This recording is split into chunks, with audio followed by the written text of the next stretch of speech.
বিরাট কোহলি কি রোহিত শর্মার সাথে 2024 টি-20 ওয়ার্ল্ড কাপ ওপেনিং করবে? হার্দিক পান্ডিয়া কি দলে সুযোগ পাবে? এই সকল প্রশ্ন প্রত্যেক ক্রিকেট প্রেমীর মনের মধ্যে রয়েছে। তারা এই সমস্ত প্রশ্নের উত্তর খুঁজছে। এবং এই বছর টি-20 ওয়ার্ল্ড কাপে ভারতীয় দলের উইকেট কিপার কে হবে? তো এই সমস্ত প্রশ্নের পুরোপুরি উত্তর তো অবশ্যই এখনো বিসিসিআইয়ের তরফ থেকে পাওয়া যায়নি। তো যেটুকুনি আপডেট পাওয়া গেছে, তো সেই আপডেটটি আজকে আমি আপনাদের সাথে শেয়ার করব। ফার্স্ট কথা, বিরাট কোহলি। তো এটা বেশ কিছুদিন ধরেই সামাজিক মাধ্যমে ছড়িয়ে পড়েছিল যে বিরাটকে হয়তোবা টি-20 ওয়ার্ল্ড কাপ স্কোয়াডে নেওয়া হবে না, তাকে নিয়ে দল ভাবছে না, বিকজ তার স্ট্রাইক রেট ওয়েস্ট ইন্ডিজে স্লো ট্র্যাক হবে, তো সেখানে বিরাট কোহলিকে স্ট্রাগল করতে হতে পারে। তো বিসিসিআইয়ের তরফ থেকে এটা জানিয়ে দেওয়া হয়েছিল বেশ কিছুদিন আগে যে তাদের প্ল্যানে বিরাট কোহলি রয়েছে। তো এখন যেটা খবর পাওয়া যাচ্ছে যে বিসিসিআই নাকি বিরাট কোহলির সাথে কথা বলেছে এবং তাকে নাকি এটাও বলা হয়েছে যে বিরাট যদি টি-20 ওয়ার্ল্ড কাপ খেলতে চায় তাহলে তাকে রোহিতের সাথে ওপেনিং করতে হবে, কারণ তারা এই বছর একটু অন্যরকম কিছু প্ল্যান করার চেষ্টা করছে। তো সেই প্ল্যান অনুযায়ী রোহিত ওপেনিং করবে, কোহলি, এই দুজন, রোহিত এবং কোহলি এই দুজন ওপেনিং করবে। তাহলে এটা নিশ্চিত ওয়ান ডাউনে অর্থাৎ 3 নম্বরে সূর্যকুমার যাদবকে তারা খেলাবে। এবং এরপরে যেটা, তাহলে 4 নম্বরে কে খেলবে? তো অবশ্যই 4 নম্বরে খেলার জন্য টি-20 ওয়ার্ল্ড কাপে এই বছর সব থেকে বড় দাবিদার কিন্তু শিবম দুবে। তিনি 4 নম্বরে খেলবে। 5 নম্বরে সম্ভবত কোনো উইকেট কিপার খেলবে। তো কোন উইকেট কিপার খেলতে পারে সেই নিয়ে পরে আসছি। 6 নম্বরে অবশ্যই তাদের ক্ষেত্রে কিন্তু first choice as a finisher Rinku Singh, এবং সাথে অলরাউন্ডার, 7 থেকে অলরাউন্ডার বোলার, এইভাবে চলতে থাকে। তো এটাই সম্ভবত হতে চলেছে। এবার নেক্সট আপডেট, হার্দিক পান্ডিয়া। তো হার্দিক পান্ডিয়া এই বছর তাকে নিয়ে অনেক ক্রিটিসিজম হচ্ছে। তো অজিত আগারকার এবং রোহিত শর্মার তরফ থেকে যে আপডেটটি জানানো হয়েছে যে হার্দিক পান্ডিয়া কিন্তু এই বছর আইপিএল এর বোলিং করছে না সেভাবে, প্রতি ম্যাচে 4 ওভারের স্পেল তিনি করছে না, কিন্তু বিসিসিআইয়ের তরফ থেকে তাকে জানিয়ে দেওয়া হয়েছে যে তাকে বোলিং করতে হবে, শুধু ব্যাটিং এর জন্য তিনি সুযোগ পাবে না, ব্যাটসম্যান অনেক রয়েছে। কিন্তু হার্দিক পান্ডিয়াকে যে কারণে দলে নেওয়া এক্সট্রা বোলার, সেটা তাকে রেগুলারলি করতে হবে। তো কেভিন পিটারসেন বলুন, অনেক প্রাক্তন প্লেয়াররা বলছে হার্দিক পান্ডিয়া তো চোট লুকিয়ে খেলছে। তো সেই দিকে বিসিসিআইয়ের নজর রয়েছে।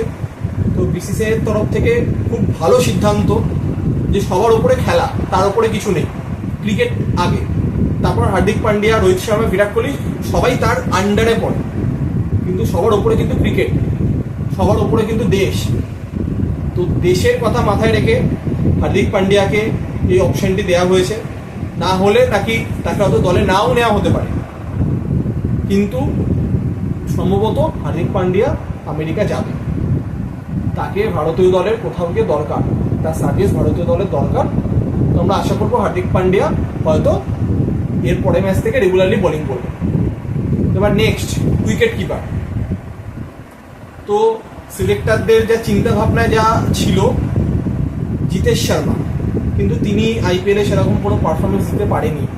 তো জিতেশ শর্মা কার্যত সুযোগ পাবে না। কেএল রাহুলেরও চান্স পাওয়ার সম্ভাবনা অনেক কম। তো এই দৌড়ে রয়েছে সঞ্জু, এই দৌড়ে রয়েছে ঋষভ পান্ত, এবং এই দৌড়ে চলে এসছে দীনেশ কার্তিক। তো টি-20 ওয়ার্ল্ড কাপ ইয়ারে তাকে আলাদা লেভেলে পাওয়া যায়, আলাদা ফর্মে পাওয়া যায়। কিন্তু 2022-এ আমরা দেখেছিলাম তিনি আইপিএলে যা পারফরমেন্স করেছিলেন, কিন্তু টি-20 ওয়ার্ল্ড কাপে গিয়ে কিছুই করতে পারেনি, সেখানে কিন্তু টপ ক্লাস বোলিং দেয় না অপোনেন্টে।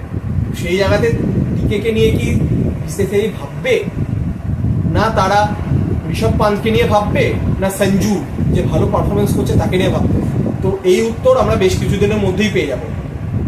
তো সম্ভবত কিরকম কম্বিনেশন হতে পারে। তো যদি দলে যদি দুবেও থাকে, দলে যদি পান্ডিয়াও থাকে, তাহলে সম্ভবত এরকম কম্বিনেশন হতে পারে।